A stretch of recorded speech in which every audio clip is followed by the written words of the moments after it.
Welcome to another edition of Travelstart's FAQ Friday. This week we're going to be talking about teaching English in Thailand. And for the first time we're bringing in someone from the outside who's an expert in the field to talk about it. And this week it's none other than liamkellyaaa, who usually films these FAQ Friday videos. So he is an expert in teaching in Thailand because he did that for a year, and since coming back to South Africa he's actually set up a company to help South Africans go over there to do the same. So over to you, Liam. Hey Nick, thanks for having me on an episode of FAQ Fridays. It's good to be on the other side of the camera and I look forward to answering these questions. I think the main thing about Thailand is the people. It's not called the land of smiles for nothing, and it really is an amazing place to live in. Whenever you hear about somebody going there for a holiday, they come back with a smile on their face and they say that they've had the most amazing experience there. But if you actually get to live and teach in the country, it's a whole nother level. And the fact that there's amazing public transport networks all the way from the north, where there are beautiful mountains, down to the far south, it's really easy to move around during your holidays when you're a teacher. Another great thing about living and working in Thailand as a teacher is that the cost of living is very low and your salary is relatively high. One can earn between 9 and 12,000 Rand a month, and accommodation for a month can be between 700 Rand to 1,500 Rand only per month, depending on where you are. Dinner can set you back only about 15 to 20 Rand if you eat local. One is able to travel, from the bottom of the country right to the top for about 400 Rand on a train, which is, it's a long stretch. So generally speaking, one can live like a bit of a king compared to how you would in Cape Town or in South Africa. I think everyone, when they apply, asks me this question, especially about certain islands near Phuket, Koh Phi Phi, Koh Phangan, Koh Samui, all the famous islands. And unfortunately, the demand or the competition to get a teaching position in these popular tourist destinations is very high. So the chances of getting placed on a very sort of famous beach or a very famous island are quite low. Having said that, there are schools scattered around the coast of Thailand in less sort of famous tourist destinations where one is able to find work. The school year starts in November, and the holidays then start again in March the following year.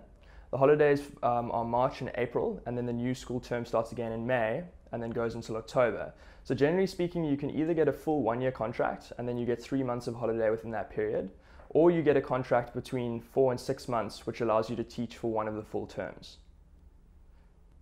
Generally, one teaches for 5 days a week, 4 to 5 hours per day. When I taught in Thailand, I taught between 8 and 3 p.m. So generally, I'd go to work at 8, they would have a school assembly, which was great. And then I would have 2 classes followed by lunch. And then after lunch, I would teach between 2 or 3 classes. So normally I'd be home between sort of 3 or 4 in the afternoon and have time to relax, go exploring, or plan different lesson plans for the following day. When I was over in Thailand, I felt very safe. When you're in the touristy areas, it's a little bit busy and one needs to be a little bit more careful. But generally in Thailand, one doesn't need to worry too much about crime. It's a very good question, is it safe for girls? To be honest, most of the applicants that I have and most of the people that I send over to Thailand are actually women. And they have a very, very good time there, and they are very safe. I've recently interviewed a lady by the name of Amanda Matthias. She is from California, and if you look in the description of the video, you can find her video there of her telling us about her experience. Thanks for the question, Henriette. It's a very good question, and the answer is yes, you still will need a TESOL certificate.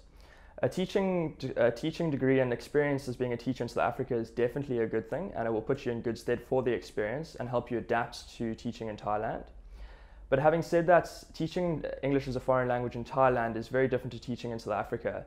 There are various sort of cultural challenges that one needs to address. There's various teaching styles which one needs to be taught specific to the Thai students. The TESOL course in Hua Hin addresses the Thai learning style and is very much focused on Thailand itself. There is also a 1-week-long cultural orientation course, which is fantastic. During this 1 week, you don't do anything to do with the classroom, you do only things to do with learning about Thailand.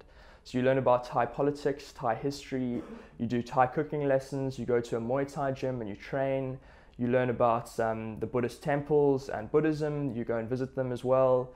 So it's really a nice time to bond with the people around you who are from different parts of the world, all going there to do the same thing. We generally accept people between the ages of 19 and 45. Having said that, if you're 18 or 19 on the youngest side, you do need to be slightly more mature than your average 18 or 19-year-old, because this experience does come with some challenges and some adapting to culture. And being a teacher, as you know, would be a real responsibility. So you need to be mature and ready for it. Towards the 45, 50, 55, 60 spectrum, we do look at applications, and age does fit into one of the criteria which schools look at. They're looking for people with high energy that are going to adapt to living and teaching in Thailand. And for that reason, we generally put the bracket of 19 to 45. But if you are older or slightly younger, you can still apply.